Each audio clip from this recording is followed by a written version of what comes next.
بسم اللہ الرحمن الرحیم، الحمدللہ نحمدہ ونصلی علی رسولہ الکریم۔ آج ہمارا تفسیر کا 19 لیکچر نمبر 19 ہے، 19واں۔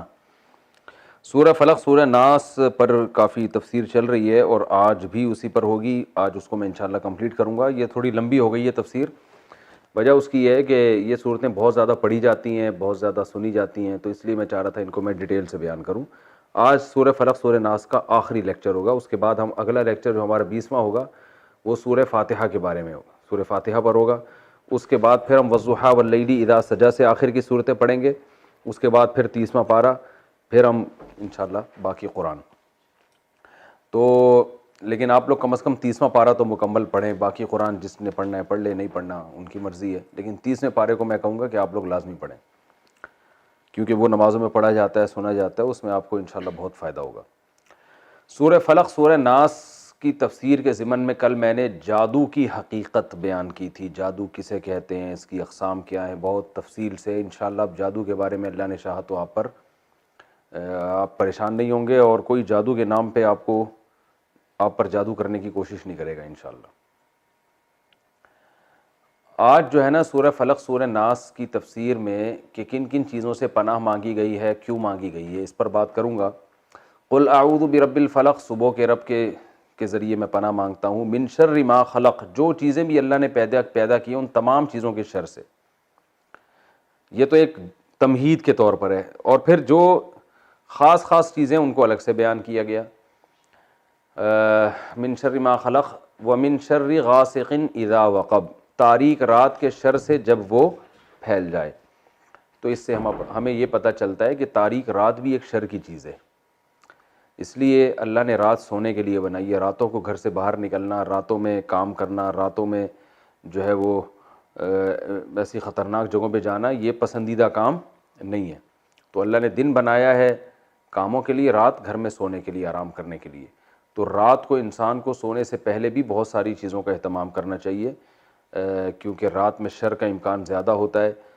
جیسے نبی صلی اللہ علیہ وسلم نے فرمایا نا کہ رات کو چراغ گل کر کے سو، آگ لگنے کا خطرہ ہوتا ہے۔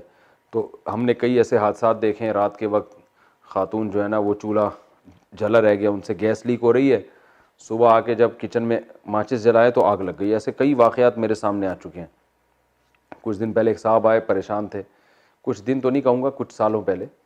ان کی وائف تھی، میاں بھی بڑی محبت تھی، وائف بیچاری اسی طرح جل گئی۔ رات کو کچن میں کہیں گیس لیک ہو رہی تھی، پتہ نہیں چلا، صبح انہوں نے جب ماچس جلائی ہے تو آگ لگی، وہ جل گئی اس میں۔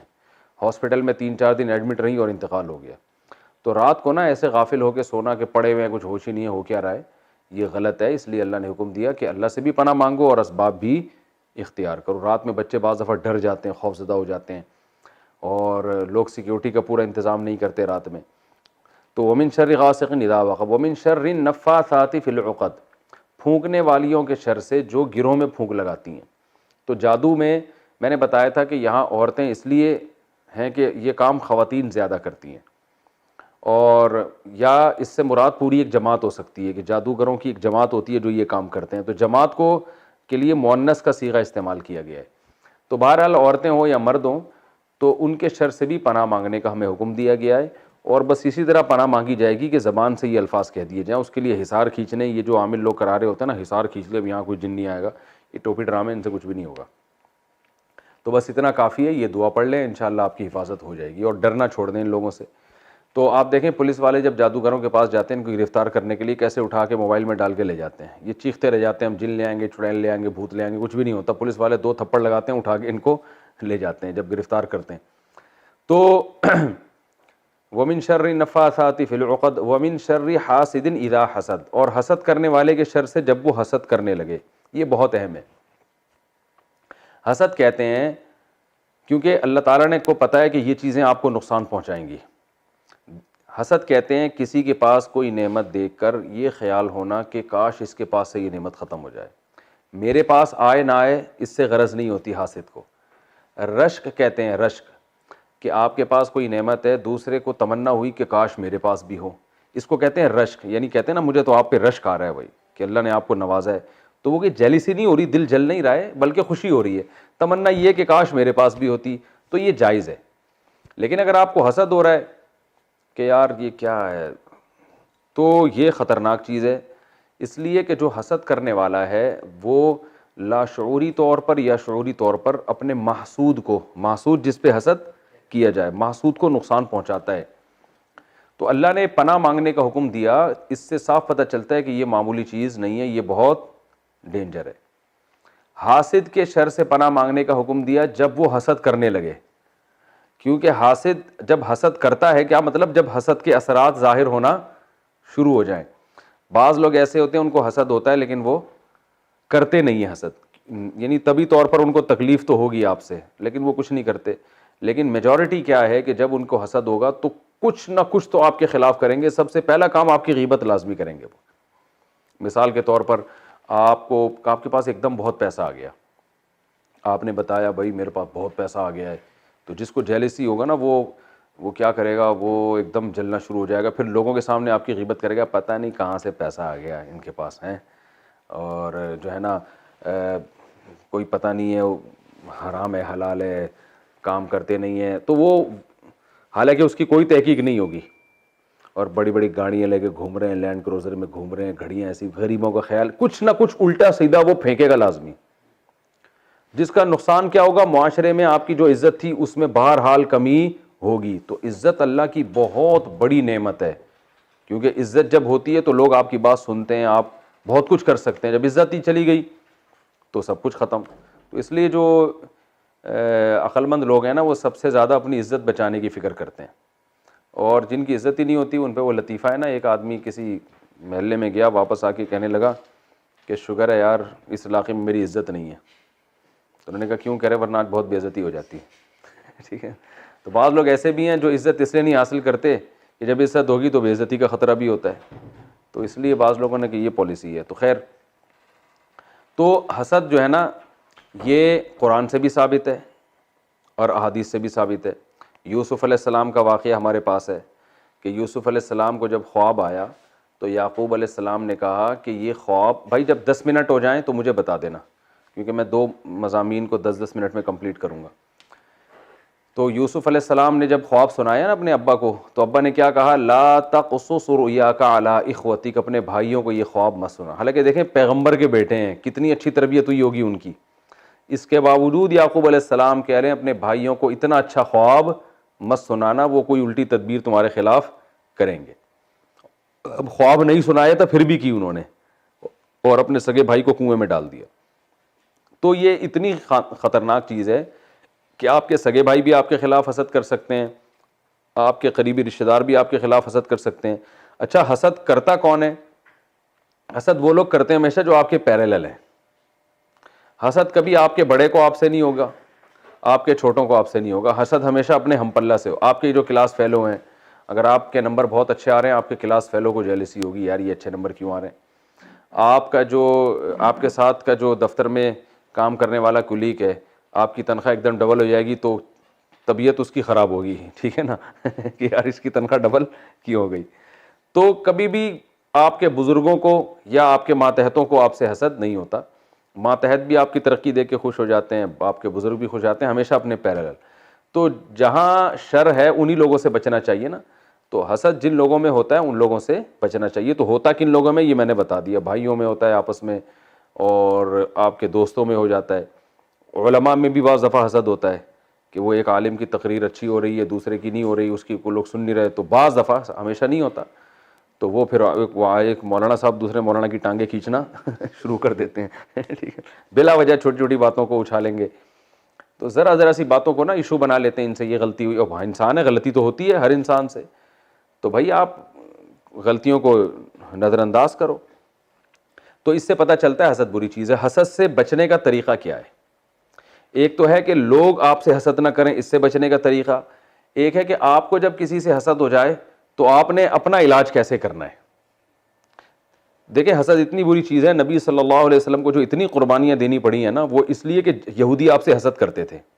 قرآن کہہ رہا ہے یہودیوں کو یقین تھا، جیسے یعرفونہ کما یعرفون ابناءہم، جیسے اپنے بیٹوں کو جانتے ہیں نا، کہ پہچان کے باپ اپنے بیٹے میں کنفیوز ہوتا ہے کہ یہ 4 بچے کھڑے ہوئے ہیں، یار میرا بچہ یہ والا ہے یا یہ مجھے لگ نہیں، یہ 17 کا لگ رہا ہے، یہ میرا والا نہیں لگ رہا، یہ ادھر ہٹنا، یہ ہاں یہ مجھے لگ رہا ہے، یہ میرا بچہ لگ رہا ہے مجھے۔ تو ایسا کبھی ہوتا ہے؟ اپنا بچہ کہیں بھی ہو انسان فوراً پہچانتا ہے یہ میرا بیٹا ہے. تو اللہ فرماتے ہیں یہ محمد صلی اللہ علیہ وسلم کو ایسے پہچانتے ہیں جیسے اپنے بیٹوں کو پہچانتے ہیں. تو اتنا یقین ہے ان کو اللہ کے نبی ہیں. مگر کیا حسدا من عند انفسہم، قرآن کہہ رہے ہیں ان کو جیلسی یہ ہے کہ ایک عرب لوگ جو ان پڑھ تھے، لکھنا پڑھنا نہیں جانتے تھے، اور ہم یہودی جو اتنے ایجوکیٹڈ، یہ فرمایا کہ اللہ کا فضل ہے، جس کو چاہتا ہے اللہ عطا کرتا ہے. شیطان کیوں تباہ ہوا؟ حسد میں. آدم علیہ السلام کو جب اس نے دیکھا کہ بھئی مجھے حکم دیا رہا ہے اس کو سجدہ کرو، تو طبیعت خراب ہونا شروع ہو گئی اس کی. ٹھیک ہے نا، اس سے پہلے اللہ کی عبادت کرتا تھا اور اللہ کے سامنے سجدہ بھی کرتا تھا، ہر بات مانتا تھا. اللہ نے کہا کہ ٹھیک ہے آدم کو سجدہ کرو، تو کہنے لگا یہ تو نہیں ہو سکتا، حالانکہ حکم اللہ کا ہے، مگر سجدہ چونکہ آدم کو ہے، بھئی یہ تو نہیں ہو سکتا، یہ چھوٹا میں بڑا، میں کیوں سجدہ کروں. تو اللہ نے دربار سے نکال دیا اس کمبخت کو، پھر بھی نہیں باز آیا. پھر حسد کی آگ میں جب انسان جلتا ہے نا تو وہ غلطی کو ضرب دیتا چلا جاتا ہے، یعنی ظلم در ظلم کرتا ہے. اب اللہ نے آدم کی وجہ سے شیطان کو نکالا، تو شیطان کو افسوس ہونا چاہیے تھا، یار یہ تو اللہ کی نظر میں آدم علیہ السلام کو بہت بڑا مقام ہے، مجھے سوری کرنا چاہیے. شیطان نے کہا نہیں، اس آدم کی وجہ سے تو نے نکالا ہے نا، اب تو میں بدماشی پہ پورا اتروں گا، اب تو میں اس خود بھی جہنم میں جاؤں گا، اس کو بھی لے کے جاؤں گا. تو یہ ہے. مجھے یاد ہے کہ ایک دفعہ واقعہ ہوا تھا، کسی دوست نے بتایا، میں نے خود نہیں دیکھا. پیٹرول پمپ پہ ایک صاحب جو ہیں، ایک آدمی گاؤں دیہات کا تھا، وہ ذرا سخت مزاج ہوتے ہیں گاؤں دیہات کے لوگ، وہ سی این جی بھروا رہے، تو دوسرا نے آ کے گاڑی لگا دی، پہلے میری گاڑی میں بھرو. اس نے کہا پہلے میری گاڑی ہے تو آپ کیوں آ رہے ہو؟ اس نے کہا بھائی جلدی ہے. اب دونوں میں پھڈا شروع. اس نے پتہ نہیں کیا حادثہ کیا وہاں پہ، صرف اتنی سی بات نا کہ اس کی گاڑی میں پہلے کیوں ڈال رہے ہو. گولی لے کے فائر کیا، وہ سلنڈر پہ سلنڈر پھٹ گیا. اتنا بڑا حادثہ ہوا، دونوں مر گئے. تو پتہ نہیں سلنڈر پھٹا یا کیا ہوا تھا، بہرحال ابھی مجھے پورا، کیونکہ 10-15 سال پرانا واقعہ ہے، تو دونوں ہی مر گئے وہاں پہ.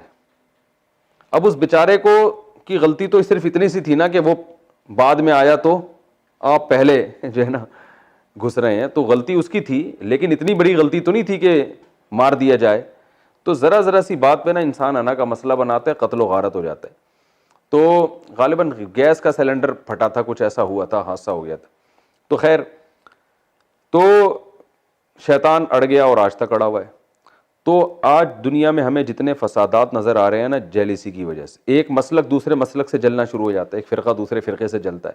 بھائی دونوں قرآن و حدیث کو فالو کر رہے ہیں تو آپ اپنا ضرب بڑا رکھیں، آپ بولیں یہ بھی ٹھیک ہے اور ہم بھی ٹھیک ہیں، لیکن نہیں، ہماری چودراہٹ ختم ہو رہی تو اس کو نیچے دباؤ، اس کو نیچے دباؤ. یہ جو آج کل آ رہے ہیں نا چورن اور پکیا، اور یہ حسد ہے، کیونکہ اپنی دکان چل نہیں سکتی جب تک کہ جو پہلے سے دکانیں چل رہی ہیں ان کو بند نہ کیا جائے. تو لیبل یہ لگایا جاتا ہے دوسروں کی دکانیں بند کر رہے ہیں، اصل مقصد ہوتا ہے اپنی دکان چلانا. تو یہ بھی جیلسی ہے علماء سے. ہمارے جو لبرل لوگ ہیں نا، ان کو مولویوں کی اتباع کرتے ہوئے آر محسوس ہوتی ہے. وہ یہ کہتے ہیں ہم پڑھے لکھے لوگ ہیں، ہم نے پی ایچ ڈی یورپ سے کیا، ہم نے فلانی جگہ سے کیا، ہم نے. بھائی آپ نے بہت کچھ کیا، مذہب تو نہیں پڑھا نا آپ نے. مذہب تو ان مولویوں نے مدرسوں میں بیٹھ کے پڑھا ہے.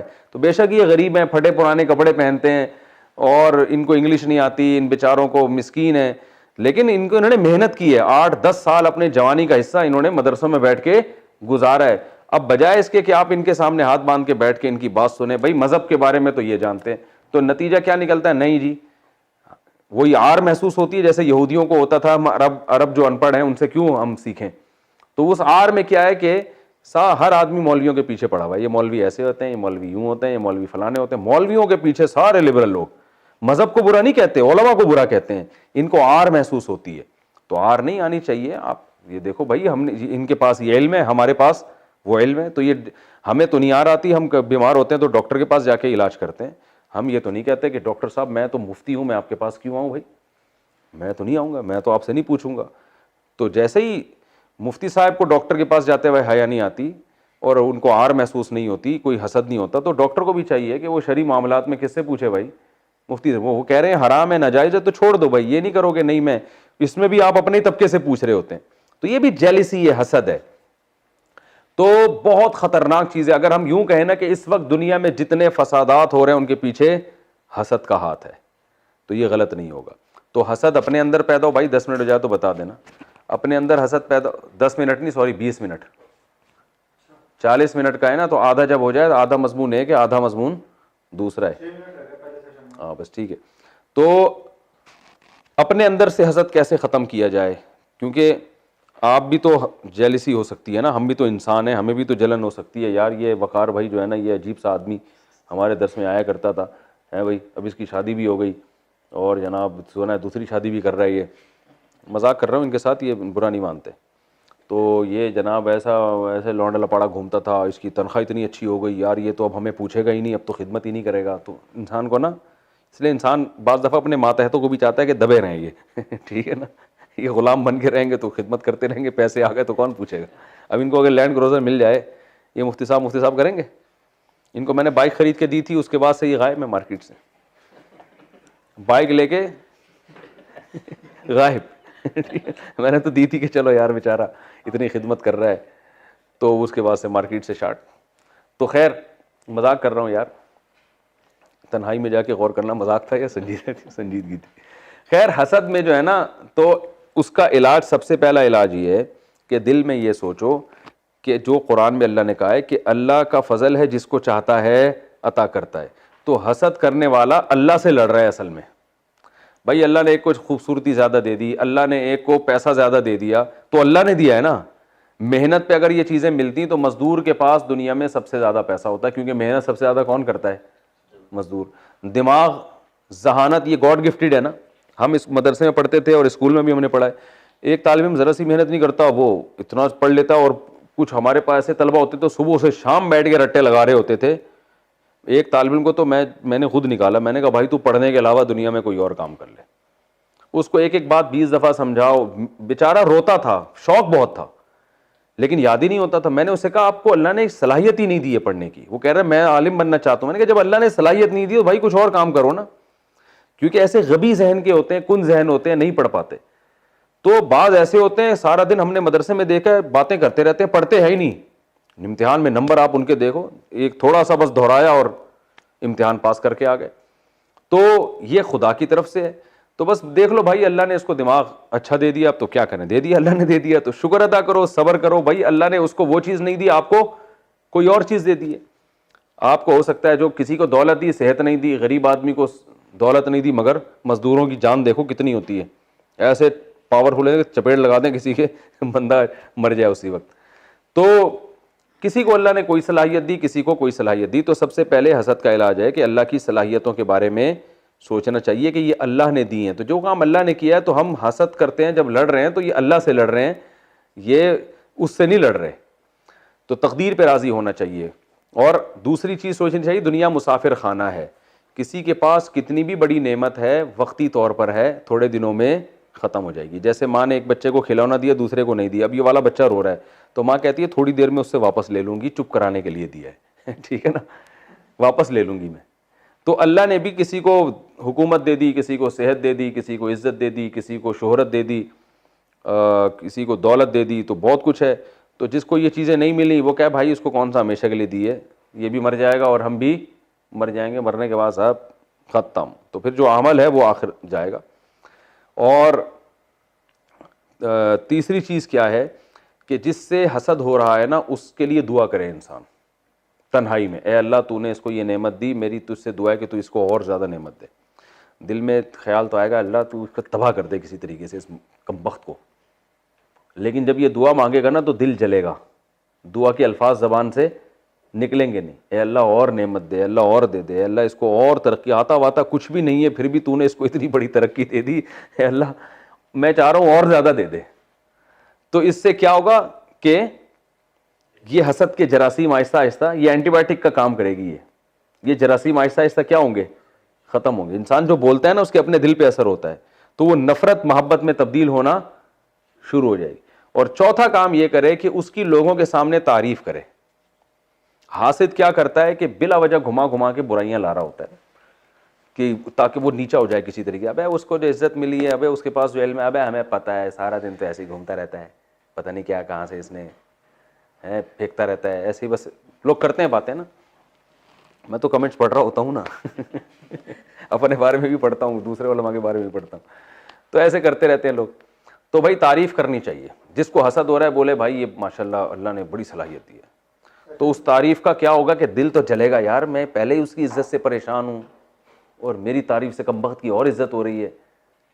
تو نتیجہ یہ نکلے گا کہ اس کی عزت بڑھے نہ بڑھے آپ کے اندر سے حسد کے جراثیم ختم ہو جائیں گے.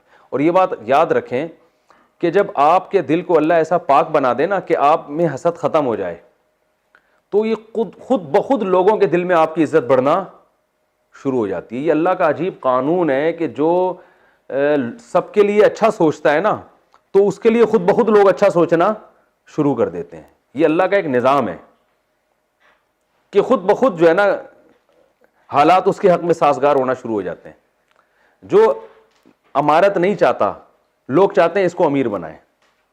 مدرسوں میں ہم دیکھتے ہیں کہ جو استاذ جو ہے نا چاہتا ہے کہ مجھے بڑی کتابیں نہ ملیں, اس میں تواضع ہو, تو محتمم کی خواہش ہوتی ہے اس کو بڑی کتاب ملے, طلبہ کی خواہش ہوتی ہے اس کو بڑی کتاب ملے. یہ یعنی اللہ تعالیٰ اس کی محبت لوگوں کے دلوں میں خود بخود پیدا کر دیتے ہیں. یہ اللہ کا نظام ہے. اور جو بڑے بڑے کمالات ہو لیکن وہ چاہتا ہے کہ میں آگے نکلوں, تو اللہ لوگوں کے دل میں ڈال دیتے ہیں کہ ان کے دل میں اس کے کمالات کے ہونے کے باوجود ان کی لوگوں کی چاہت ہوتی ہے آگے نہ بجائے. تو آپ دیکھ رہے ہیں جو یوٹیوب پہ اور جو ایک دوسرے کے خلاف فتوے پھوڑتے رہتے ہیں نا, وہ ایسا ہے, وہ یوں ہے, وقتی طور پر ان کی عزت بہت ہوتی ہے, مگر خود ان کے جو فالوورز ہیں تھوڑے دنوں کے بعد ان کی عزت کرنا چھوڑ دیتے ہیں. عزت ہمیشہ اسی کی ہوتی ہے جو لوگوں کی خیر خواہی چاہتا ہے. تو یہ حسد کا علاج ہے. اور لوگوں کی حسد سے کیسے بچا جائے, اس کا طریقہ یہ ہے کہ اپنی نعمتیں کبھی لوگوں کے سامنے کھل کے بیان نہیں کریں, اپنی طرف نعمتوں کی نسبت نہ کریں. میرا یہ کمال, میں نے دیکھا, او بھائی کیا ہے, بس ٹھیک ہے کیا ہے, ساری دنیا کو پتہ ہے, میں یوں. یوسف علیہ السلام نے کہا تھا نا, خواب دکھایا تو یعقوب علیہ السلام نے کہا بھائیوں کو مت بتاؤ, بس ٹھیک ہے میں ابا ہوں, مجھے بتا دیا, بہت اچھی بات ہے, ٹھیک ہے نا, اللہ اس کو پورا کر لے گا. خام خواہ میں کیوں بھائیوں کو بتا رہے ہو؟ آج ہر چیز ہر ایک کو بتا دی جاتی ہے, تو ہر چیز ہر ایک کو نہ بتائیں, صرف اپنے خیر خواہ لوگوں کو بتائیں, جو آپ کے خاص چاہنے والے ہیں, جو دل سے چاہتے ہیں ان کو بتا دیں, ہر ایک کو نہ بتائیں. اس میں کیا ہوگا, وہ جیلسی. تو ہمارے استاد اساتذہ تو اس کا بڑا خیال کرتے ہیں کہ اپنی چیزیں لوگوں کے سامنے, اپنی جو نعمتیں اللہ نے دی ہیں نہ شیئر کی جائیں زیادہ, تو اس کا بڑا نقصان ہوتا ہے. تو نظر لگتی ہے نا اس سے, لوگ جو نظر تو عام طور پر انہی کی لگتی ہے جو حسد کی نگاہوں سے دیکھتے ہیں. تو بلا وجہ سب کے سامنے اپنی گاڑی لانا, اور یہ میں نے گاڑی خریدی ہے, یہ میں نے یہ خریدا ہے, میں نے یوں خریدا ہے, اور حسد اس طور پہ زیادہ ایک دم سے کوئی نعمت آ جائے. تو میں لوگوں سے کہتا ہوں اگر آپ کے پاس ایک دم سے پیسے آ گئے تو ایک دم گاڑی نہیں خریدو, آپ رکشے سے آپ پہلے آؤ, جو ہے نا تھوڑی سی اچھی بائک خرید لو. جب لوگ اس سے تھوڑے مانوس ہو جائیں تو پھر تھوڑے سی ایک ایف ایکس خرید لو آپ, پھر تھوڑے اس سے مانوس ہو جائیں تو ترقی کرتے کرتے پھر آخر میں لینڈ کروزر لے کر آؤ. کیونکہ اگر اللہ نے آپ کو پیسہ دے دیا اور اچانک لینڈ کروزر, تو یہ حسد کرنے والے نا اس کو لینڈ کروزر پہ نظر لگا کے اس کو رکشہ بنا دیں گے. حقیقت ہے یہ. تو نبی صلی اللہ علیہ وسلم نے فرمایا کہ نظر جو ہے نا ایسے لگتی ہے کہ اونٹ کو ہانڈی میں پہنچا دیتی ہے. اتنا بڑا تگڑا اونٹ ہوتا ہے, نظر لگانے والے کیا کرتے ہیں, وہ بیچارہ مر جاتا ہے اور ہانڈی میں پکڑا ہوتا ہے وہ. تو یہ حاسدی, اب وہمی نہ بنے کہ ہر ایک کو اسی نظر سے دیکھ رہے ہیں. اس دن میری گھڑی دیکھ کر گیا تھا, اس نے نظر لگوائی ہے. ہمارے یہاں وہم بھی بہت زیادہ ہے, تو وہمی نہ بنے, لیکن یہ کہ احتیاط بہرحال ضروری ہے. کتنا ٹائم رہ گیا؟ اب سورہ ناس کو میں کمپلیٹ کر دوں تو قل اعوذ برب الناس ملک الناس الہ الناس. اب دیکھیں پچھلی صورت میں اللہ نے ایک قسم اٹھائی تھی, قل اعوذ برب الفلق, صرف ایک واسطہ دیا کہ جو صبح کا رب ہے اس کی قسم اٹھائی. اور پناہ کتنی چیزوں سے مانگی گئی ہے؟ 3 چیزوں سے, من شر ما خلق ومن شر غاسق اذا, من شر ما خلق تو ایک عام ہو گیا نا, من شر غاسق اذا وقب رات سے, ومن شر النفاثات فی العقد جادو سے, ومن شر حاسد اذا حسد حسد سے. تو ایک واسطہ دیا گیا کہ اللہ تو رب الفلق ہے, تو صبح کا رب ہے, 3 چیزوں سے تو ہمیں بچا لے. سورہ ناس میں 3 واسطے دیے گئے ہیں. قل اعوذ برب الناس, اے اللہ میں پناہ مانگتا ہوں تیری, جو کہ لوگوں کا رب ہے, ملک الناس لوگوں کا بادشاہ بھی ہے, الہ الناس لوگوں کا معبود بھی ہے. تو 3 واسطے اللہ کو دیے جا رہے ہیں, لیکن پناہ صرف ایک چیز سے مانگی جا رہی ہے. تو اس سے پتا چلا یہ جو ایک چیز ہے یہ ان باقی تینوں پر بھاری ہے. آئی بات سمجھ میں؟ یعنی جو ایک چیز ہے نا, اللہ کی پناہ میں آنے کے لیے اللہ کو 3 واسطے دیے جا رہے ہیں, اور وہاں 3 چیزوں سے پناہ میں آنے کے لیے صرف ایک واسطہ دیا جا رہا ہے, اور وہ واسطہ بھی صرف صبح کا. تو صبح کا خالق ہے, رات کے شر کو ختم کر کے صبح لے آتا ہے, تو ان تینوں چیزوں کے شر کو بھی تو ختم کر دے. یہاں کیسے واسطہ دیا جا رہا ہے؟ اے اللہ تو رب الناس ہے, لوگوں کا پالنے والا ہے. اور ملک الناس، تو ہمارا بادشاہ بھی ہے اور ہمارا معبود بھی ہے، تو تیری ذمہ داری ہے گویا کہ تو ہمیں اس شر سے بچا۔ 3 واسطے دے کر ایک چیز سے پناہ مانگی جا رہی ہے، وہ کیا ہے؟ من شر الوسواس، وسوسے ڈالنے والوں کے شر سے۔ یوسوس فی صدور الناس، جو لوگوں کے دلوں میں وسوسے ڈالتے ہیں، من الجنتی والناس، جنات میں سے بھی ہوتے ہیں اور انسانوں میں سے بھی۔ پتہ یہ چلا کہ پچھلی 3 چیزوں پہ یہ جو ایک شر ہے نا وسوسے کا، یہ تینوں پر کیا ہے؟ بھاری ہے۔ تو جنات تو وسوسے ڈالتے ہیں تو شیطان کے ہوتے ہیں۔ شیطان کے وسوسے کیسے ہوتے ہیں؟ وہ آپ کو لمبی لمبی امیدیں دلائے گا، اور شیطان کے وسوسوں کو تو سب مانتے ہیں۔ شیطان یہ کرے گا، بھائی ابھی تو لمبی زندگی ہے اور بہت بڑی زندگی ہے، ابھی صدقہ آخر میں کر لینا، خیرات آخر میں کر لینا، ابھی تو عیاشی کی عمر ہے، ابھی تو توبہ میں بہت ٹائم ہے، ابھی تو لائف کو انجوائے کرو، ایسی چیزیں چاہ کے نا توبہ کو ڈیلے کرتا رہتا ہے اور مروا دیتا ہے انسان کو، ٹھیک ہے نا۔ یہ تو شیطان کے وسوسے ہیں۔ لوگوں کے وسوسے بھی اللہ فرماتے ہیں بہت خطرناک ہیں۔ لوگوں کے وسوسے کیا ہیں؟ جو آج کل چل رہے ہیں یوٹیوب پہ، فیس بک پہ، کہ جو بالکل گراؤنڈ ریئلٹی ہوتی ہے نا، یعنی چڑھتے سورج کی طرح ایک چیز ہم دیکھ رہے ہیں، اس کو مشکوک بنا دیں گے پروپیگنڈا کر کے۔ یعنی ایک آدمی نے دیکھا سورج نکلا ہوا ہے، اس کو یقین ہو گیا سورج ہے، میں اپنی آنکھوں سے دیکھ کر آیا ہوں، یوٹیوب پہ کلپ آ جائے گا، یہ جو سورج ہے نا جو فلاں تاریخ کو جو کراچی میں طلوع ہوگا، یہ سورج نہیں ہے ٹھیک ہے، یہ سورج نہیں ہے، پھر کیا ہے بھائی؟ یہ چاند ہے، اور یہ چاند ہے، اور یہ اس دفعہ چاند جو ہے نا مشرق سے نکلا ہے، یہ اصل میں دجال کا ہے۔ اتنا یعنی ایک یقینی چیز کو پروپیگنڈا کر کے یہ سازش ہے، یہ سورج نہیں ہے، وہ آدمی کو شک ہو جائے گا پتہ نہیں یہ سورج ہے یا نہیں ہے۔ تو ان کے شر کی وجہ سے نا ہر یقینی چیز کیا بن جاتی ہے؟ مشکوک۔ لہذا انسان کوئی فیصلہ کر ہی نہیں پاتا کہ صحیح سمت ہے کیا اور غلط ہے کیا۔ یہ آج کل ہو رہا ہے۔ اللہ کا وجود، اس پر اللہ نے اتنے دلائل قائم کیے ہیں، اتنا بالکل چڑھتے سورج کی طرح اس کا یہ یقینی ہے، لیکن جو ایتھیسٹ لوگ ہیں انہوں نے کیسی بکواسات کر کے اللہ کے وجود کو مشکوک بنا دیا۔ ابھی کل ایک صاحب مجھ سے ملے، کل کی بات ہے، پرسوں کی بھی نہیں، گاڑی میں ہم بیٹھے ہوئے جا رہے ہیں، وہ ٹیچر ہیں کسی اسکول کے، کہنے لگے یونیورسٹی میں پڑھاتے ہیں، کہہ رہے ہیں یار یونیورسٹی میں ایتھیزم بہت پھیل رہا ہے، اور ہمارے ایک ٹیچر ہے وہ بھی ایتھیسٹ ہیں، انہوں نے عجیب دلیل دی، میں تو چکرا گیا۔ میں نے کہا کیا دلیل دی؟ کہہ رہے انہوں نے دلیل یہ دی کہ دیکھو گاڑی میں بیٹھے ہوئے ہم جا رہے تھے، ایکسیلیٹر پہ جب پاؤں رکھو تو گاڑی چلتی ہے، روکو تو گاڑی رک جاتی ہے، تو یہ خدا کیا ہوتا ہے؟ ہر چیز اسباب سے ہو رہی ہے، سمجھ رہے ہیں بات کو؟ یہ خدا کیا ہوتا ہے؟ ہر چیز کس سے ہو رہی ہے؟ اسباب سے۔ بھائی اللہ تھوڑی چلا رہا ہے گاڑی، ادھر پاؤں رکھوں گا تو چلے گی، بریک لگاؤں گا تو رکے گی، تو اللہ کہاں ہے؟ سب کچھ ایسا ہی ہو رہا ہے۔ میں نے کہا یہی اتنی بڑی دلیل ہے خدا کے وجود کی، یہ جو دلیل دینا ہے ایکسیلیٹر۔ میں نے کیسے پتا چلا؟ گاڑی کمبخت جب تک کوئی چلانے والا ہو چلتی نہیں ہے، روکنے والا ہو رکتی نہیں ہے، تو یہ گاڑی پیدا خود سے کیسے ہو سکتی ہے؟ اور اس کائنات میں ایک اتنی سی گاڑی خود سے نہ رک سکتی ہے نہ چل سکتی ہے، یہ پوری کائنات بغیر کسی پیدا کرنے والے کے کیسے پیدا ہو گئی اور کیسے چلنا شروع کر دیا، اور سورج چاند کے گرد اور چاند سورج کے گرد، یہ سارا سسٹم کیسے وجود میں آ گیا؟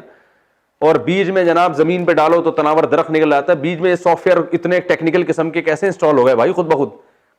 اور پھر جناب وہ جب بیج نکلتا ہے اور درخت بنتا ہے، درخت میں سے ہر آم کے اندر وہی بیج دوبارہ ہوتا ہے، اور ہر بیج میں دوبارہ درخت پیدا کرنے کی صلاحیت۔ تو میں نے کہا ان کمبختوں کو خدا کی کوئی پھٹکار پڑی ہے ان کے اوپر، ٹھیک ہے نا، کوئی گناہ ان سے ہوا ہے کہ بدیہی چیزیں ان کے سامنے کیا ہو گئی ہیں۔ تو جو چیز خدا کے وجود کی دلیل ہے اسی کو، جیسے ایک آدمی کہہ رہا ہے سورج نکلا ہوا ہے، دلیل کیا ہے؟ آؤ میں لا کے تمہیں دکھاتا ہوں۔ اب لا کے دکھا دیا، کہہ رہا ہے یہ چاند ہے نا۔ تو جو مشاہدہ سورج کے وجود کی دلیل ہے، اسی مشاہدے کو آپ الٹی دلیل کے طور پہ لے کے جا رہے ہو۔ تو میں نے کہا یہی تو دلیل ہے کہ بھائی یہاں تو گاڑی پاؤں ایکسیلیٹر دبائے بغیر گاڑی نہیں چلتی ہے، تو یہ کائنات خود سے کیسے چلنا شروع ہو گئی؟ خود سے کوئی ہے تو صحیح جو چلانے والا ہے اس کو، پہلی دفعہ تو کسی نے بنایا ہے اس کو۔ تو ہر چیز میں ان لوگوں نے کیا ڈال دیا؟ کمبختوں نے شک ڈال دیا، اللہ کے وجود میں شک ڈال دیا، اسلام کو مشکوک بنا دیا۔ اسلام کے مقابلے میں کسی مذہب کو آپ کمپیئر کریں تو کوئی اسلام کے مقابلے میں کوئی کھڑا ہونے کے لیے تیار ہی نہیں ہے، ایسا مذہب ہے۔ لیکن آپ دیکھو اسلام پہ اتنے اور بے فضول باتوں پہ وسوسے ڈالے ہوئے ہیں۔ امی عائشہ سے شادی کی 9 سال کی عمر میں، اتنی کم عمر لڑکی سے شادی کیوں کی؟ یہ تو ظلم ہے۔ بھائی جس پہ ظلم ہوا ہے وہ ماننے کے لیے تیار نہیں ہے، وہ ساری زندگی اس پہ فخر کرتی رہی ہے، ان کے لیے اس سے بہتر کوئی رشتہ تھا ہی نہیں۔ یہ مدعی سس گواہ چس والی بات ہو گئی نا. میں کہتا ہوں نا کہ عیسائی سے میری بات ہو رہی تھی, انہوں نے کہا یار اتنی سی بچی سے شادی ہوئی. میں نے کہا چلو اس وقت تو آپ کہہ سکتے ہیں کم عمر تھی, تو بعد میں ان کو اعتراض ہونا چاہیے تھا نا کہ میرے ابا نے میرے ساتھ معاذ اللہ نقل کفر زیادتی کی, تو بعد میں بھی خوش ہیں اور ساری زندگی اس پہ فخر کرتی رہی ہیں. تو جب وہ بھی خوش ہیں تو تمہیں کیوں تکلیف ہو رہی ہے بھائی؟ تو عجیب فضول قسم کی جو ہے نا وہ عیش و عشرت والے ہوتے ہیں معاذ اللہ, عیاشی آپ صلی اللہ علیہ وسلم کا مزاج ہوتا تو 40 دن گھر میں بھوکے رہتے. وہ جس حدیث میں یہ آتا ہے کہ آپ نے ایک کم عمر سے نکاح کیا, انہی حدیثوں میں یہ بھی ہے کہ 40 دن آپ کے گھر میں چولہا نہیں جلتا تھا. تو ہر چیز میں شک پیدا کر دیا, ہر چیز میں. پھر یہ جو ہمارے فرقہ پرست لوگ ہیں, انہوں نے ہر چیز میں شک پیدا کر دیا, وہ بھی غلط, وہ بھی غلط, وہ بھی غلط, وہ بھی جو ہے نا احادیث کے اپنی طرف سے توڑ موڑ کے پیش کرنا. ہر وہ چیز جس پہ مسلمان متفق چلے آ رہے تھے, ایک یقینی چیز تھی, اس میں کیا پیدا کر دیا. غامدی صاحب کو دیکھو نا, مسلمانوں کا متفقہ عقیدہ عیسیٰ علیہ السلام آسمانوں پہ زندہ ہیں, قرب قیامت میں آئیں گے, اس میں شک ڈال دیا. یہ توفع کو گھمایا پھرایا, توڑوڑا مڑوڑا ہے بھائی. اور انما حرم ربی الفواحش ما ظہر منها وما بطن والاسم والبغی, اسم کا ترجمہ کرنے حق تلفی, جو کہیں کسی ڈکشنری کی کتاب میں لکھا ہی نہیں ہے. اب اسم کا ترجمہ حق تلفی کہیں بنتا ہی نہیں ہے, لیکن ترجمہ مارکیٹ میں لانچ کر دیا. اب پبلک تھوڑی جا کے ہر چیز کی ڈکشنری اٹھا کے دیکھے گی, چکر میں ڈال دیا. ٹھیک ہے نا, لوگ کہہ رہے ہیں کچھ تو ہے, یہ مولوی لوگ کچھ تو الٹی باتیں کرتے ہیں. جنت کے بارے میں محترم سے پوچھا گیا جنت کہاں ہے, کہا یہی دنیا ہی جنت ہے بس, اور یہی عورتیں حوریں ہیں. او بھائی, وہ جو قرآن میں آتا ہے کہ ہم نے ان کو وہاں سے جنت ہی کی مٹی سے بنایا اور وہ خیموں میں ہمیں ان عورتوں کو, خوبصورت عورتوں کو بند کر دیا, وہ کیا ہے, اس کی بھی گھما کے تعویل کریں گے. وہ خیموں سے یہی خیمے ہیں, وہی جو بیان یوٹیوب پہ بیٹھے گا نا سارا دن, وہ کہے گا یار یہ کیا ہے, کیا صحیح کیا ہے, غلط کیا ہے. بھائی صحیح وہ ہے جو 1400 سال سے چلا آ رہا ہے, غلط وہ ہے جو یہ کمبخت جو ہے نا مختلف قسم کے لوگ فتنے پیدا کر رہے ہیں قرآن و سنت کو توڑ موڑ کے. تو یہ ہیں وہ وسوسہ ڈالنے والے جو لوگوں کے دلوں میں وسوسے ڈالتے ہیں, اور اللہ نے ان کی صفت بیان کی خناس. ان کا کام ہے جو ہے نا انگلی توڑ کے نکل جانا. خناس کا مطلب یہ, جیسے وہ مشہور علمی کتابی ہے نا, انگلیاں توڑ توڑ کے فتنہ پھیلا دیا. اب ہم جب ان سے کہہ رہے ہیں سامنے بیٹھو, ہم ان دلائل کا جواب دیں گے, پتلی گلی سے نکل لیے, کیونکہ جو چکر میں لوگوں کو ڈالنا تھا وہ ڈال دیا, فتنہ پھیلا دیا. اب ہر عالم ان سے کہہ رہا ہے بیٹھو بھائی, ہم مناظرہ نہیں کرتے, آپ ان سوالات کا ہمارے سامنے جواب دو. نہیں جی جواب نہیں دینا, تو صرف انگلیاں توڑنی ہے چکر میں. وہ میں اکثر وہ واقعہ سناتا ہوں نا, ایک نابینا آدمی کہیں سفر کر رہا تھا. نابینا آدمی جو ہے نا وہ کہیں بیٹھا ہوا, اس کو کہیں سفر پہ جانا تھا, کوئی لفٹ نہیں مل رہی تھی, تو ایک آدمی اونٹ پہ اپنی بیوی کو لے کے جا رہا تھا. تو اس نابینا نے کہا کہ اس کے ساتھ جو بھی قائد تھا اس نے کہا یار اس کو بھی بٹھا لو, بیچارہ نابینا ہے. اس نے کہا چلو ٹھیک ہے, اپنی بیوی کو اس آدمی نے پیچھے کیا, خود بیگم کے آگے بیٹھا اور نابینا کو اپنے آگے بٹھا لیا کہ چل بھائی تو آگے بیٹھ, تجھے اتار دیتے ہیں. اب دوسرے شہر جب داخل ہوئے تو اجنبی شہر تھا, تو نابینا نے شور مچایا کہ یہ میری بیوی ہے. یہ کون ہے؟ یہ عورت میری بیوی ہے. میں چونکہ نابینا تھا تو میری شادی اس سے ہوئی, تو اس کو جب آنکھوں والا بندہ مل گیا تو انہوں نے ابھی بیٹھے بیٹھے سیٹنگ کی اونٹ پہ. میں نے تو اس آدمی کو لفٹ دی تھی, اس نے کمبخت نے مجھے دھکا دے کے آگے کیا, خود میری بیوی کے ساتھ بیٹھ گیا, اور جو ہے نا یہ میری بیوی ہے, شور مچا دیا. لوگ جمع ہو گئے, لوگوں نے پکڑ لیا سب کو. وہ تو اس کی بھی پہلے ڈاکومنٹیشن تو ہوتی نہیں تھی. وہ تو دوسرے نابینا کی بیوی پہ تو نے قبضہ کیا. اس نے کہا بھائی نہیں کیا, بیوی سے پوچھو. بیوی نے کہا نہیں, یہ نابینا سے میرا کوئی تعلق نہیں ہے, اور یہ جس کی آنکھیں نا یہی میرا شوہر ہے, یہ جھوٹ بول رہا ہے کمبخت. تو لوگوں نے اس نابینا سے کہا, نابینا نے کہا کمبخت. اب دیکھو وہی ہے نا ہر چیز میں, جب وہ بھی بیان دے رہی ہے یہ بھی دے رہا ہے, تو نہیں. نابینا نے کہا اصل مسئلہ یہ ہے کہ ان دونوں نے پہلے سے طے کر لیا تھا کہ جب الزام لگے گا تو عورت نے کہا کہ میں تمہارا ساتھ دوں گی, مجھے تو آنکھوں والا آدمی مل گیا اور اس شہر میں تو ہمیں کوئی پہچانتا بھی نہیں ہے. تو اب لوگ کچھ آدھے ادھر کو ہو گئے, آدھے ادھر کو ہو گئے. آدھے کہہ رہے یار یہ نابینا جھوٹ نہیں بول سکتا, اور آدھے کہہ رہے ہیں کہ نہیں یہ تو. نابینا ادھر بیٹھا ہوا کہہ رہا ہے بیوی ملے نہ ملے چکر میں تو ڈال دیا نا. مل گئی تو فری پھوکڑ میں, نہیں ملی تو پہلے کون سا اپنی تھی. تو یہ جو فرقہ پرست لوگ ہیں نا, علماء سے بدگمان, قرآن سے بدگمان, منکرین حدیث, بخاری میں نکالیں گے عیب, دیکھو بخاری میں یہ لکھا ہوا ہے, یہ لکھا ہے, تو بخاری صحیح نہیں ہے. تو پھر بخاری جب صحیح نہیں ہے تو پھر کون سی کتاب صحیح ہے؟ کہہ رہے ہیں ضرورت ہی نہیں ہے, صرف قرآن پڑھو. تو میں نے ان سے کہا قرآن میں تو آتا ہے کہ وَيُعَلِّمُهُمُ الْكِتَابَ, اللہ فرماتے ہیں کہ نبی تمہیں قرآن سکھائیں گے, تو نبی کا سکھایا ہوا کہاں گیا؟ تب یہ بخاری مسلم صحیح نہیں تو نبی نے کہاں سکھایا؟ وہ کیسٹ کی شکل میں ہے یا وہ کوئی اور ریٹن تحریر ہے، وہ کہاں ہے؟ یا آپ کے پاس کہیں اور ہے تو بتاؤ. کہہ رہے نہیں. تو میں نے کہا اس کا مطلب ہے تم صرف انگلی توڑنے کے لیے آئے ہو تم لوگ، ٹھیک ہے نا. نہ تم قرآن کو مانتے ہو نہ تم حدیث کو. تو اگر جو قرآن کو مانتا ہے وہ تو حدیث کو لازمی مانے گا، کیونکہ اللہ فرما رہے لِتُبَيِّنَ لِلنَّاسِ، نبی کا کام ہے قرآن کو ڈیفائن کرنا. اور ڈیفائن جب بھی کیا جاتا ہے اپنے الفاظ میں کیا جاتا ہے، اسی چیز کو دہرایا تھوڑی جاتا ہے. تو نبی نے جو اپنے الفاظ میں قرآن کو ڈیفائن کیا وہ کہاں گیا؟ تو ہر چیز میں کیا پیدا کیا ہوا ہے؟ شک. تو آج یہی چل رہا ہے. تو اللہ نے اس لیے ہمیں حکم دیا من شر الوسواس الخناس. ہاں یہ ہوتے کیا ہیں؟ ان کے قرار نہیں ہوتا کبھی بھی، ہوتے خناس ہیں. ان میں قرار نہیں ہے، ایک جگہ پہ قائم کبھی نہیں رہتے. ان کے اصول ٹوٹتے رہتے ہیں، یو ٹرن لیتے رہتے ہیں. یہ یو ٹرن لیتے رہتے ہیں. آپ دیکھ لو جتنے فتنہ پرست ہیں نا، ایک کے حق میں ان کا اصول کچھ اور ہوگا، وہی چیز خرابی دوسرے میں ہوگی تو اس کے لیے اصول چینج ہو جائے گا. وہاں بڑے براڈ مائنڈیڈ بنے ہوں گے. تو یہ گھومتے رہتے ہیں، ایک جگہ ٹکتے نہیں ہیں. یہ بس ان کا کام ہے وہ نابینا کی طرح چکر میں ڈالو اور پتلی گلی سے نکلو، ٹھیک ہے نا. تو اس لیے اللہ نے حکم دیا کہ اللہ سے پناہ مانگو. اے اللہ تو لوگوں کا بھی رب ہے، تو ہمارا بادشاہ بھی ہے، تو ہمارا معبود بھی ہے. تو ہم تو تیری پناہ میں آتے ہیں کہ وسوسہ ڈالنے والوں کے وسوسے سے تو ہمیں محفوظ رکھ. تو کسی بھی چیز میں کورونا وائرس کا دیکھ لو نا، دبئی کی فلائٹیں بند ہو گئیں اور امریکہ میں فلائٹیں بند ہو گئیں، پاکستان میں ٹرینیں، پوری دنیا تباہی کی طرف جا رہی ہے. لیکن یوٹیوب پہ فیس بک پہ وسوسے ایسے ڈال دیے کہ یہ سب ڈرامہ ہے. اب ہم کسی کو سمجھاتے ہیں احتیاط کرو. آج میری ملاقات ہوئی، میں نے کہا احتیاط، کہہ رہا ہے سب بکواس ہے. مجھ سے گلے مل رہے تھے اثر کے بعد، ہمارے میرے شاگرد ہیں ایسے گلے. میں نے کہا بھائی تھوڑا سماجی فاصلہ رکھو. کہہ رہے ہیں سب بکواس ہے، ایسے ہی لوگ الو بنا رہے. تو کیا ہے؟ اس کا قصور نہیں ہے. میڈیا پہ اتنا جو ہے نا، وہ کووڈ 19 میں 19 نمبر یہ کوڈ ہے فلانے کا، وہ یہودی کے پینٹ کے اندر بھی 19 لکھا ہوا ہے، وہ اسرائیل کا جو وزیر اعظم ہے اس کی ٹوپی کے اوپر 19 لکھا ہوا تھا، تو یہ وہ ان کا نشان ہے، یہ والا، یہ انگلیوں کے یہ نشان، پھر کوئی یوں والا نشان. ایک دن اس نے تقریر میں یوں کہا تھا یہ دجال کے 2 سینگ ہیں. تو یہ گھما پھرا کے، او بھائی ساری دنیا پاگل ہے یا تم پاگل ہو؟ دنیا اتنا ایک سازش کے پیچھے اربوں خربوں ڈالر کا نقصان کر دے گی. چائنا کی تجارت کا بیڑا غرق ہو گیا، حج عمرہ بند ہو گیا، تراویح نہیں ہو رہی حرم میں، ٹھیک ہے نا. ساری دنیا نے گول میز کانفرنس کی ہے کہ ہم انڈا موڑ کے چند لوگوں کو بیوقوف بنائیں گے یہاں بیٹھ کے. تو یہ ہے نا، حقائق کو مسخ کر دیتے ہیں. کھلی ہوئی چیز جو آنکھوں سے نظر آ رہی ہے نا، نہیں مانیں گے.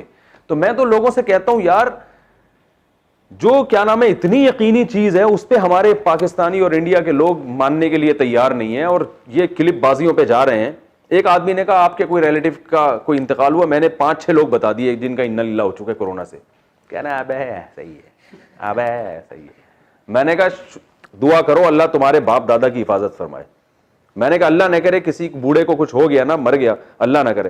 پھر تم جو لوگوں کو بتا رہے ہو گے نا میرے ابا کا اللہ نہ کرے کورونا میں انتقال ہو گیا، لوگ کہیں گے کچھ اور ہوا ہوگا. پھر آپ 100 دفعہ بولو بھائی کورونا ہی ہوا تھا، وہ بولیں گے نہیں کچھ اور ہوا. وہی ہوا نا، ایبٹ آباد میں ایک میجر تھے، ان کا کورونا سے انتقال ہوا. میجر کا تو ہوا، ایک اور بزرگ کا انتقال ہوا. فوراً ایک اگلے دن ویڈیو آ گئی کہ ان کو کورونا نہیں تھا، کورونا نہیں تھا، سب بکواس ہے اور رپورٹیں. ان کے بچوں نے اپنے ابا کا ویڈیو بیان ڈال دیا انتقال سے 1 دن پہلے کا. وہ کہہ رہے ہیں بھائی مجھے کورونا ہے، آپ لوگ بھی احتیاط کریں. اگلے دن ان کا انتقال ہو گیا. تو وہ تو شکر ہے ان کی ویڈیو مل گئی، ورنہ وہ بھی تو ٹھیک ہے، گڑبڑ بھی ہوتی ہیں. لیکن اتنے حقائق کو، ایک صاحب نے رپورٹ پیش کی چاند پہ انسان نے قدم رکھا ہی نہیں ہے، اخبار میں مضمون. میں نے کہا یہ ساری دنیا کو امریکہ نہیں بیوقوف بنا سکتا بھائی. چاند پہ جب قدم رکھا، جاپان کو بھی بیوقوف بنا دیا، فرانس کو بھی بنا دیا، جرمنی کو بھی بنا دیا، پاکستان کو بھی بنا دیا. ملکوں کے حکمرانوں کے پاس تو تحقیق کے وسائل بے انتہا ہوتے ہیں، سب کو بیوقوف بنا دیا. اور یہ اخبار میں مضمون لکھ رہا ہے کہ چاند پہ انسان نے قدم نہیں رکھا اور دلائل. میں نے کہا ان دلائل سے میں نے کہا یہ جو ہے نا اس کا کاغذ کا جہاز بناؤ، ہوا میں اڑاؤ بس. یہ اخبار کا ساشا اس کام کے لیے بہت اچھا ہے. میں نے کہا مجھے پڑھانے کی بھی ضرورت نہیں. کہہ رہا آپ تحقیق کریں. میں نے کہا میں تحقیق کر کے کبھی بھی آپ کی بات نہیں مانوں گا. اتنے بڑی بڑی ساری دنیا مان رہی ہے کہ امریکہ کے سائنسدانوں نے چاند پہ قدم رکھا ہے اور یہ نئی چیز، اور ہوتی ہے تحقیقات، وہ کچھ نہ کچھ ہوتا ہے. وہ کون دیکھے گا وہ کتابیں جا کے کہ اس میں ہے بھی کہ نہیں ہے. تو وہ ابھی ایک کلپ آیا واٹس ایپ پہ، 2 ڈاکٹر انگلش میں بات کر رہے ہیں. کسی نے کہا یہ ثابت کر دیا انہوں نے کہ یہ سب فراڈ ہو رہا ہے. استاد صاحب نے، ہمارے جو استاد صاحب ہیں نا جن سے میں بیت، انہوں نے ترجمہ کروایا تو اس میں وہ اس موضوع پہ کے متعلق بات تھی نہیں. کچھ پروپیگنڈا بھی ہوگا, لیکن یہ نہیں کہ سب کچھ ہے ہی نہیں دنیا میں, یہ سب بیوقوف لوگ ہیں جو ہو رہا ہے. تو یہ ہے من شر الوسواس الخناس, کہ وسوسے ڈالنے والوں کے شر سے بھی اللہ پناہ مانگتا ہوں. اور آپ دیکھو یہ خناس بھی ہیں. کتنے صحافیوں نے پیش گوئی کی تھی کہ 15 اپریل کو کرونا ختم ہو جائے گا, 15 اپریل گزر گیا, ختم نہیں ہوا. خناس ہے نا, خناس کا مطلب یو ٹرن لے لیا, پی گئے, جیسے ہم نے کچھ کہا ہی نہیں تھا. ٹھیک ہے, اب بعض نے کہا کہ 18 مئی کو ختم ہو جائے گا, 18 مئی کو نہیں ہوا, تو آپ دیکھو وہ یہ موضوع ہی نہیں چھڑیں گے, وہ اس ٹاپک پر بات کریں گے ہی نہیں. پبلک کو چاہیے ان سے پوچھیں آپ نے تو 15 اپریل بولا تھا, کہاں گیا وہ 15 اپریل؟ آپ کی تو بڑی ریسرچ تھی, تحقیقات تھیں, آپ نے تو 18 مئی کا بولا تھا, کہاں گئی وہ 18 مئی؟ تو یہ ہے انگلی توڑ کے ٹھیک ہے نا, شر پھیلاؤ اور پتلی گلی سے نکل جاؤ, یوٹیوب پہ ارننگ ہو جائے گی, میسج آ جائیں گے. تو سب پھینک رہے ہیں. میں تو بعض صحافیوں کو اتنا سنا کرتا تھا, اس کرونا نے ان صحافیوں کی حقیقت کھول دی ہے. اب جب ان کی تحقیقات سن رہا ہوں نا, تو میں کہتا ہوں بھائی یہ تو بڑے بڑے پھینکو. مولانا طارق جمیل صاحب نے غلط نہیں کہا تھا, پھر بھی کچھ اچھے بھی ہوتے ہیں, معافی نہ مانگنی پڑے نا مجھے, تو اچھے بھی ہوتے ہیں لیکن یہ پڑے جو ہے نا, کتنا ٹائم رہ گیا؟ بس یہ ہو گئی ہماری سورہ ناس. تو ہر یقینی چیز جو دلائل سے ثابت ہوتی ہے اس میں کچھ نہ کچھ رکھنا ڈال کے تو وہ جو ہے نا اس میں شک پیدا کر دیتے ہیں. تو ساری امت فالو کرتی تھی, چاروں مجتہدین کو, امت جمع ہو گئی تھی, ان میں شک ڈال دیا کہ یہ ان کی کوئی تحقیق نہیں ہے, قرآن و حدیث ہم جانتے ہیں, یہ نہیں جانتے. ساری امت محدثین کو مانتی ہے, منکرین حدیث نے ان میں شک پیدا کر دیا, یہ امام بخاری غلط, امام مسلم غلط, حالانکہ ساری امت مان چکی تھی. تو ہر چیز میں شک پیدا کر کے, اور یہ صرف دنیا میں بھی صرف دین میں نہیں ہوتا, دنیا کے معاملات میں بھی ہوتا ہے. یقینی چیزوں میں جو ہے نا بس وہ شک پیدا کرتے ہیں. نتیجہ کیا نکلتا ہے؟ کسی چیز پہ انسان کا بھی اطمینان رہا ہی نہیں, کوئی فیصلہ کر ہی نہیں سکتا. صحت کے حوالے سے دیکھو نا, ایک حکیم کے پاس جاؤ گے, یہ صحت کے لیے اچھا, دوسرا کہے گا یہ تو تباہ کر دے گا تمہیں, گردے خراب کر دے گا تمہارے ٹھیک ہے نا. تو وہی ہے کہ جب ریسرچ نہیں ہوتی تو یہ پھینک رہے ہوتے ہیں. تو اس سے ہمیں پناہ مانگنے کا حکم دیا گیا, اور یہ اتنی خطرناک چیز ہے کہ اللہ نے اس کے لیے 3 واسطے اب دیے. تو اللہ تعالی ہماری ان وسوسوں سے حفاظت فرمائے.